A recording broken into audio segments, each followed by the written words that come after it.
Hello friends, അപ്പോൾ നമ്മളിന്ന് പോകുന്നത് അത്തുപ്പറ്റ വേലയ്ക്കാണ് കേട്ടോ. അപ്പോൾ എല്ലായ്പ്പോഴും നമ്മൾ വേലൻ്റെ തലേ ദിവസമാണ് പോകാറുള്ളത്. ഇപ്രാവശ്യം അതേപോലെ തന്നെ കേട്ടോ, വേലൻ്റെ തലേ ദിവസമാണ് പോയത്. പന്തലൊക്കെ അടിപൊളിയായിട്ടുണ്ടായിരുന്നു, നല്ല ഭംഗിയുണ്ടായിരുന്നു കാണാൻ. പിന്നെ കുറച്ച് അറിയുന്ന ആൾക്കാരൊക്കെ ഉണ്ടായിരുന്നു. അപ്പോൾ അതിൻ്റെ അടുത്തൊക്കെ സംസാരിച്ച് നിന്നിട്ട് സമയം പോയതൊന്നും അറിഞ്ഞില്ല. അപ്പോൾ ഒരു 8 മണിയാകുമ്പോഴാണ് നമ്മൾ പോയത്. തിരിച്ച് വരുമ്പോൾ ഒരു 10 മണി 11 മണിയാവാനായിട്ടുണ്ടായിരുന്നു കേട്ടോ. പിന്നെ നമ്മൾ ഐസ്ക്രീമും കഴിച്ചിട്ടുണ്ടായിരുന്നു. പിന്നെ നമ്മൾ കുറച്ച് ദൂരം നടന്നിട്ട് അറിയുന്ന ആൾക്കാരുടെ അടുത്തൊക്കെ സംസാരിച്ചിട്ട് ഇങ്ങനെയും നടന്നു. പിന്നെ കുറച്ച് സാധനങ്ങളൊക്കെ ഞങ്ങൾ വാങ്ങിയിട്ടുണ്ടായിരുന്നു കേട്ടോ. കുഞ്ഞാനിക്കും ചാച്ചനും ലേസറൊക്കെയാണ് വാങ്ങിയിട്ടുണ്ടായിരുന്നത്.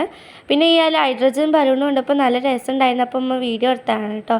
പിന്നെ പട്ടമൊക്കെ കണ്ടിട്ടുണ്ടായിരുന്നു, 5 ആനൻ്റെയും നല്ല ചന്തം ഉണ്ടായിരുന്നു. അപ്പോൾ അമ്പലത്തിൻ്റെ സൈഡിൽ കൂടെ പോയിട്ടാണ് ഇത് വീഡിയോ എടുത്തത് കേട്ടോ ഫ്രണ്ട്സ്. അപ്പോൾ അമ്പലത്തിൻ്റെ ലൈറ്റ് അറേഞ്ച്മെൻറ്റും സൈഡിലത്തെ കാര്യങ്ങളൊക്കെ കാണാൻ പറ്റി സൈഡിൽ കൂടെ പോയപ്പോൾ. അപ്പോൾ എൻ്റെ വീഡിയോ ഇഷ്ടപ്പെട്ട ലൈക്ക് ചെയ്യുക, ഷെയർ ചെയ്യുക, സപ്പോർട്ട് ചെയ്യുക. അടുത്ത വീഡിയോയിൽ കാണാം. ബൈ.